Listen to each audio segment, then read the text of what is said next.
देवकी नंदनाय विद्महे वासुदेवाय धीमहि तन्नो कृष्णः प्रचोदयात्। आप सबका अपने चैनल पुण्य धर्म में स्वागत है। भगवान श्री हरि विष्णु और कृष्ण जी की असीम कृपा आप सभी के ऊपर सदैव बनी रहे। आप सभी भक्तों का आज की कथा में हार्दिक स्वागत है। आज की यह दिव्य कथा केवल एक कथा नहीं बल्कि जीवन को पवित्र करने वाला अमृत है। इस कथा को श्रद्धा और भक्ति के साथ सुनने मात्र से मनुष्य के अनेक जन्मों के पाप नष्ट हो जाते हैं और उसके जीवन में सुख, शांति और भगवान की भक्ति का उदय होता है। तो आइए पूर्ण श्रद्धा के साथ सुनते हैं अधिक मास की अद्भुत महिमा और भगवान श्री कृष्ण की कृपा से जुड़ी यह पावन कथा।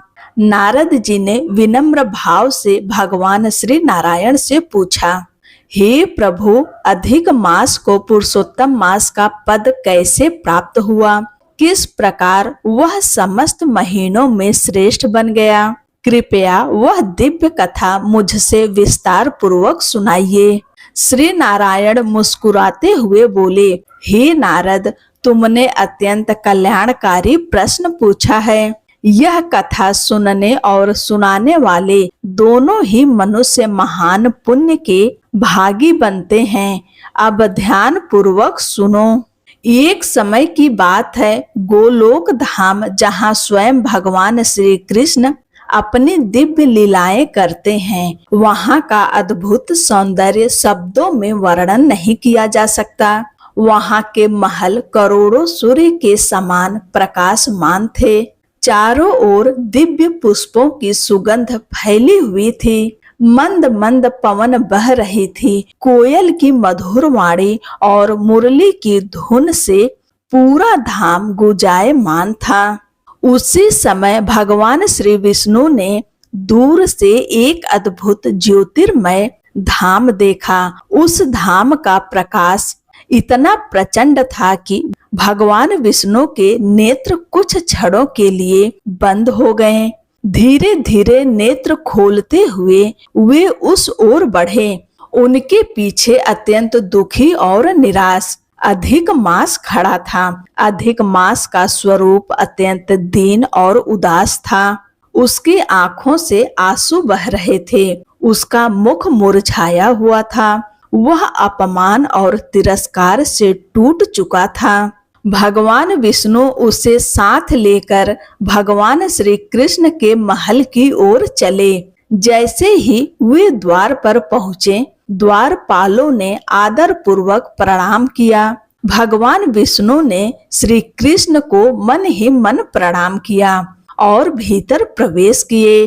भीतर का दृश्य अत्यंत मनोहर था। रत्न जड़ित सिंहासन पर स्वयं श्याम सुंदर श्री कृष्ण विराजमान थे। उनके चारों ओर गोपियां खड़ी थीं। भगवान ने पीतांबर धारण किया हुआ था। उनके सिर पर मोर मुकुट शोभा दे रहा था। हाथों में मुरली थी और उनके मुख पर ऐसी दिव्य मुस्कान थी जिसे देखकर करोड़ों कामदेव भी लज्जित हो जाएं। भगवान विष्णु ने हाथ जोड़कर श्री कृष्ण की स्तुति की। हे गोविंद, आप अनादि और अनंत हैं। आप समस्त संसार के स्वामी हैं। आपकी माया से ही यह समस्त सृष्टि चल रही है। हे वृंदावन बिहारी, हे गोपियों के प्रियतम, हे मुरलीधर, आप नवीन मेघ के समान श्याम सुंदर हैं। आपकी तिरछी चितवन भक्तों के हृदय को मोह लेती है। आपके चरण कमलों का स्मरण करने मात्र से मनुष्य भव सागर से पार हो जाता है। हे प्रभु, मुझ पर कृपा कीजिए। भगवान श्री कृष्ण मुस्कुराए और उन्होंने भगवान विष्णु को अपने समीप बैठने का संकेत दिया। तब भगवान श्री कृष्ण ने अधिक मास की ओर देखकर पूछा, हे विष्णु, यह दुखी प्राणी कौन है? इसके नेत्रों में इतने आंसू क्यों हैं? मेरे धाम में तो कोई भी दुखी नहीं रहता, फिर यह इतना व्याकुल क्यों है? भगवान विष्णु बोले, हे प्रभु, यह अधिक मास है। संसार में इसका कोई सम्मान नहीं करता, क्योंकि इसमें सूर्य की संक्रांति नहीं होती, इसलिए लोग इसे मलमास कहकर तिरस्कृत करते हैं।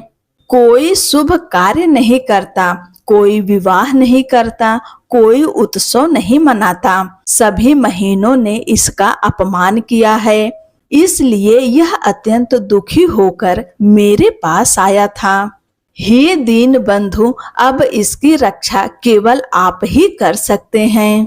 इतना सुनते ही भगवान श्री कृष्ण का हृदय करुणा से भर उठा। उन्होंने अधिक मास को अपने समीप बुलाया। भगवान बोले, हे अधिक मास, आज से तुम मलमास नहीं कहलाओगे। मैं तुम्हें अपना नाम देता हूँ। अब संसार तुम्हें पुरुषोत्तम मास के नाम से जानेगा। जिस प्रकार मैं समस्त देवताओं में श्रेष्ठ हूँ, उसी प्रकार तुम समस्त महीनों में श्रेष्ठ माने जाओगे। जो मनुष्य तुम्हारे मास में स्नान, दान, जप, तप, कथा, भजन और व्रत करेगा, उसे अनेक यज्ञों का फल प्राप्त होगा। जो तुम्हारे मास में मेरा स्मरण करेगा, मैं स्वयं उसके जीवन के दुख दूर करूंगा। यह सुनते ही अधिक मास की आंखों से आनंद के आंसू बहने लगे। उसका चेहरा तेज से प्रकाशित हो उठा। देवताओं ने पुष्प वर्षा की। चारों ओर जय श्री कृष्ण के स्वर गूंज उठे। भगवान श्री कृष्ण आगे बोले, हे अधिक मास, तुम्हारे मास में किया गया छोटा सा पुण्य भी अनंत गुना फल देगा। जो निर्धन होगा उसे धन मिलेगा, जो दुखी होगा उसे सुख मिलेगा, जो संतानहीन होगा उसे संतान प्राप्त होगी, जो रोगी होगा उसे स्वास्थ्य मिलेगा, और जो भक्ति भाव से मेरा स्मरण करेगा उसे अंत में मेरा परम धाम प्राप्त होगा। हे भक्तों, यही कारण है कि अधिक मास को अत्यंत पवित्र और पुण्यदायक माना गया है। इस मास में किए गए भजन, कीर्तन, गीता पाठ और दान का फल कई गुना बढ़ जाता है। अब आप सब सुनिए गीता महात्म की यह अद्भुत कथा। प्राचीन काल में जनस्थान नामक नगर में जड़ नाम का एक ब्राह्मण रहता था। वह कौशिक वंश में उत्पन्न हुआ था, परंतु बुरी संगत के कारण उसने अपना धर्म छोड़ दिया। वह जुआ खेलता, शराब पीता और पराई स्त्रियों के संग व्यभिचार करता था। धीरे धीरे उसका सारा धन नष्ट हो गया। एक दिन वह धन कमाने के लिए दूर देश चला गया। वहां व्यापार करके लौटते समय मार्ग में डाकुओं ने उसे लूट लिया और उसकी हत्या कर दी।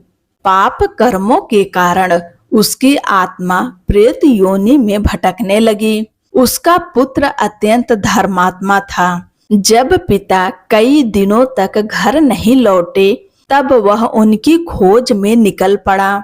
बहुत खोजने के बाद उसे पता चला कि उसके पिता की मृत्यु हो चुकी है।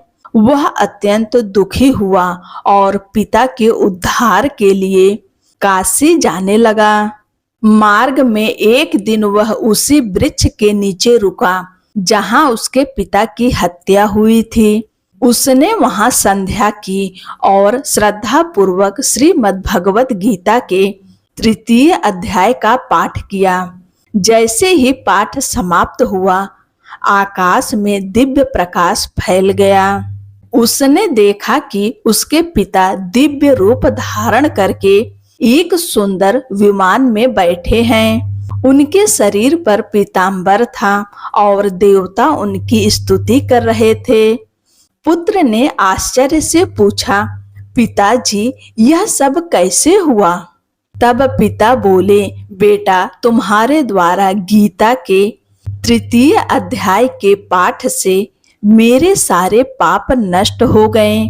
मैं प्रेत योनि से मुक्त होकर भगवान विष्णु के धाम को जा रहा हूँ, परंतु मेरे अन्य पूर्वज अभी भी नरक के कष्ट भोग रहे हैं। यदि तुम गीता का पाठ करके उसका पुण्य उन्हें अर्पित कर दो तो उनका भी उद्धार हो जाएगा। पुत्र ने कहा, पिताजी, मैं अवश्य ऐसा करूंगा। इसके बाद वह घर लौटा और प्रतिदिन श्रद्धा से गीता के तीसरे अध्याय का पाठ करने लगा। उसने उस पुण्य का संकल्प करके नरक में पड़े समस्त जीवों को अर्पित कर दिया। उसी समय भगवान विष्णु के दूत यमलोक पहुंचे और यमराज से बोले, भगवान विष्णु की आज्ञा है कि गीता पाठ के पुण्य से जिन जीवों का उद्धार हुआ है उन्हें तुरंत मुक्त कर दिया जाए। यमराज ने भगवान की आज्ञा स्वीकार की और सभी जीवों को नरक से मुक्त कर दिया। इसके बाद वे सभी दिव्य विमान में बैठकर भगवान विष्णु के धाम पहुँचे। वहां का दृश्य अद्भुत था। भगवान श्री हरि शेष नाग की सैया पर विराजमान थे। माता लक्ष्मी उनके चरण दबा रही थीं। चारों ओर देवता स्तुति कर रहे थे। वेद स्वयं भगवान के गुणों का गान कर रहे थे। यमराज ने हाथ जोड़कर भगवान की स्तुति की। हे प्रभु, आप ही सृष्टि के रचयिता, पालन करता और संहार करता हैं। आप ही भक्तों के रक्षक हैं। आपकी महिमा का वर्णन कोई नहीं कर सकता। आप समस्त संसार के स्वामी हैं। आपको बारंबार प्रणाम है। तब भगवान विष्णु बोले, हे धर्मराज, तुम न्याय पूर्वक अपना कार्य करते रहो। जो मनुष्य श्रद्धा से गीता का पाठ करेगा, मेरा स्मरण करेगा और भक्ति करेगा, उसे अंत में मेरा परम धाम अवश्य प्राप्त होगा। इतना कहकर भगवान अंतर्ध्यान हो गए। उस ब्राह्मण के पुत्र ने अपने पिता और पूर्वजों का उद्धार करके स्वयं भी अंत में भगवान विष्णु के धाम को प्राप्त किया। ओम नमो भगवते वासुदेवाय नमः। जो मनुष्य श्रद्धा और भक्ति से इस कथा को पढ़ता या सुनता है, उसके जीवन के सभी दुख दूर हो जाते हैं। भगवान श्री हरि की कृपा सदैव उस पर बनी रहती है। प्रिय भक्तों, यदि आपको आज की यह पावन कथा पसंद आई हो तो वीडियो को लाइक, शेयर करें और सब्सक्राइब अवश्य करें और कमेंट में ओम नमो भगवते वासुदेवाय नमः तथा जय पुरुषोत्तम भगवान अवश्य लिखें। आज की कथा यहीं पर समाप्त होती है। आगे की कथा अगले की वीडियो में सुनाएंगे। तब तक के लिए जय श्री कृष्णा, राधे राधे।